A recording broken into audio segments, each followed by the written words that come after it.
মামা ইয়াত কি কি মূলা খেতি কৰিছে এইটো লাল চিন মূলা চীনা এইটো কোনটো মাহত সিঁচিছে বীজ এইটো পুহ মাহত সিঁচাইছে এইটো ফাগুনত যেতিয়া বিক্ৰী কৰিব তেতিয়া 30 টকা বজাৰ থাকিব হয় নেকি হয় এতিয়া দেখোন মূলা 7 টকাও নাখায় 7 টকা এই ফাগুন মাহত মূলা নাথাকে তো হয় নেকি তো সেইকাৰণে আপুনি এনেকুৱা তাৰমানে লাষ্ট ছিজনত গুটিখিনি সিঁচিছে হয় লাষ্ট ইয়াতকে 1 বিঘা মাটি কৰিছে নেকি 1 বিঘা মাটি কিমান গুটি সিঁচিলে আপুনি 1 কেজি ওলকবিৰ ভাল প্ৰডাকশ্যন না মূলাত ভাল প্ৰডাকশ্যন মূলাতে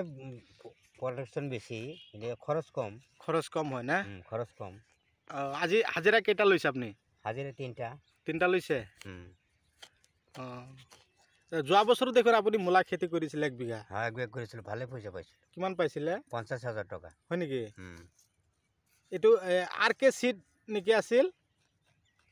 মূলাৰ বীজটো আৰকে সিড হয় আৰকে সিডৰ মূলা ভালে হয় না ভালে হয় তো বন্ধুসকল আপোনালোকে নিশ্চয় শুনা পালে মামাই খেতি কৰিছে 1 বিঘা মাটি মূলা বীজ সিঁচিছে তো চীনা মূলা তো পুহ মাহত সিঁচিছে বীজখিনি আজি খেতি নিকানি কাম কৰি আছে হাজিৰা লৈছে অলৰেডি 3টা তো খেতিত মূলা যথেষ্ট পৰিমাণে গজিছে তো কেনেকৈ নিকানি কাম কৰিছে চাওক ইমান পাতলকৈ থ'ব লাগে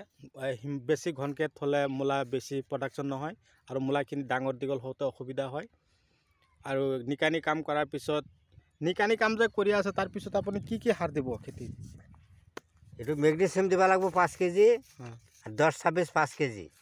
10 কেজি দি ফেলে আকৌ পানী দিব লাগিব পানী দি থৈ দিলেই হ'ল আৰু একবাৰ পোকা মাৰাটো মাৰিলেই হ'ল পোকা মাৰা কি ইকা চিকা দিব না বেলেগ ইকা চিকা দিলেই হ'ল যাতে উৰণীয়া পোক নবহে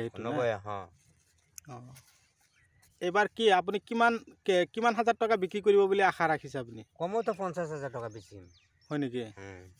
তো খেতিও আপোনাৰ বহুত ভাল হৈছে তো বন্ধুসকল আপোনালোকে নিশ্চয় শুনা পালে মামাই ক'লে আপোনালোকক বুজাই দিলে কি কি সাৰ দিব আৰু পানী কেইবাৰ দিব লাগে খেতিত পানী 2বাৰ দিব লাগিব 2বাৰ তো আপোনালোকে যদিও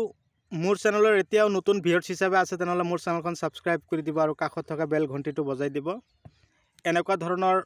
নতুন ভিডিঅ' নটিফিকেশ্যন পাই থাকিব তো আজি মই আপোনালোকক মূলা খেতিৰ বিষয়ে আলোচনা কৰিলোঁ মই আৰু কি ক'ম মামাই আপোনালোকক A to Z কথাখিনি বুজাই দিলে তো আপোনালোকেও এনেকুৱা ধৰণৰ খেতি কৰিব তো ৰাতিপুৱাৰ মৰ্নিঙৰ ৰ'দৰ আমেজ লৈ আপোনালোকক মই নতুন ভিডিঅ' এখন পঠিয়ালোঁ তো আশা কৰোঁ আপোনালোকে মোৰ ভিডিঅ' চাই উপকৃত হ'ব পাৰিব এনেকুৱা ধৰণৰ খেতিৰ ওপৰত মনোযোগী হ'ব তাৰ আশা ৰাখিলোঁ তো বন্ধুসকল মই আৰু বিশেষ দেৰি নকৰি মই আপোনালোকৰ মাজৰ পৰা আজি বিদায় লৈছোঁ পৰৱৰ্তী ভিডিঅ'ত মই আপোনালোকক পুনৰাই লগ পাম সেই আশাৰে ধন্যবাদ